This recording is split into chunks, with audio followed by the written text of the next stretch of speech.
Most people are aware that Volvo manufactures safe cars. But what is less well known is that Volvo cars are also successful on the racetrack and in rallying.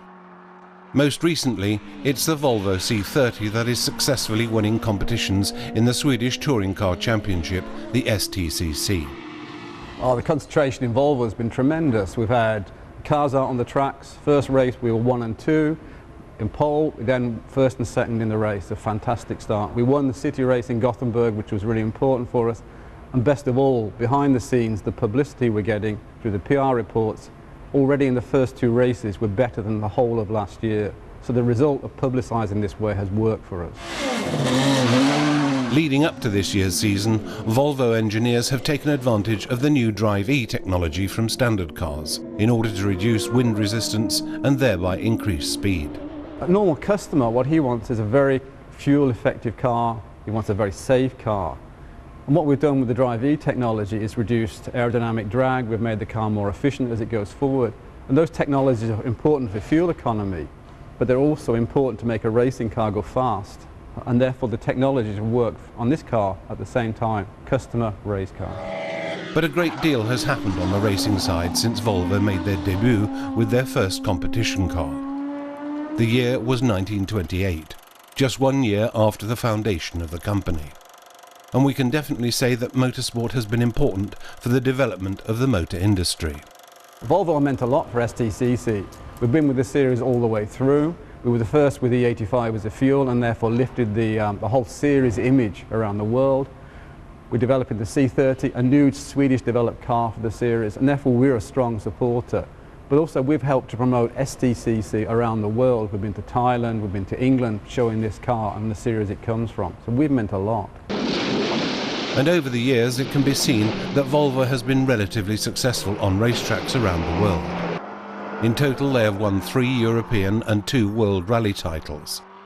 There's also been a European title on the racetrack as well as a European title in rallycross. Amongst the many rallies that Volvo cars have won over the years, the RAC Rally in England, the Acropolis Rally in Greece and the Safari Rally in Kenya are amongst the most notable. This last event having been won by the Singh brothers in 1965.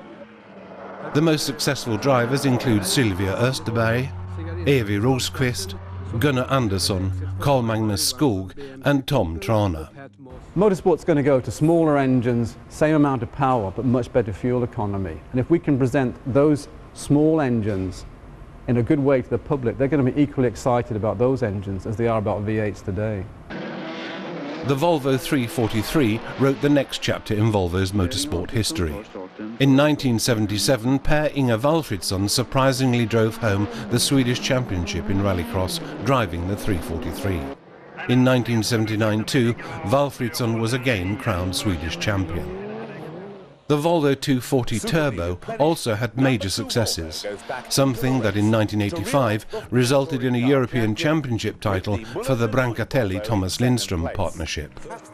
The same year, Per Sturesson also won the first Open DTM title. The British Touring Car Championship, the BTCC, saw Volvo on the starting grid in 1994. It started, in fact, with the Volvo 850 Estate, which was the first car with a catalytic converter for cleaning exhaust emissions in a racing context, something that caused a great deal of attention at the time.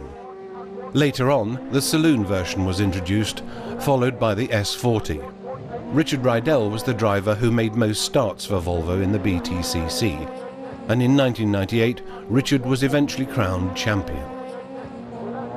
When we talk about motorsport in 2009, it's principally a question of the Swedish STCC and the Volvo C30 that is now run on environmental fuel, E85 ethanol, and that in the racing version develops more than 290 brake horsepower.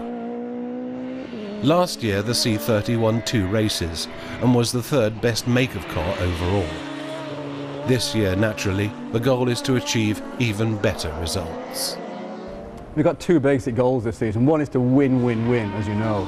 The secondly, to make sure the publicity comes out from the car to the general public in Sweden, but also around the world. This is an exciting car, it's fuel efficient, and Drive-E is a technology that works.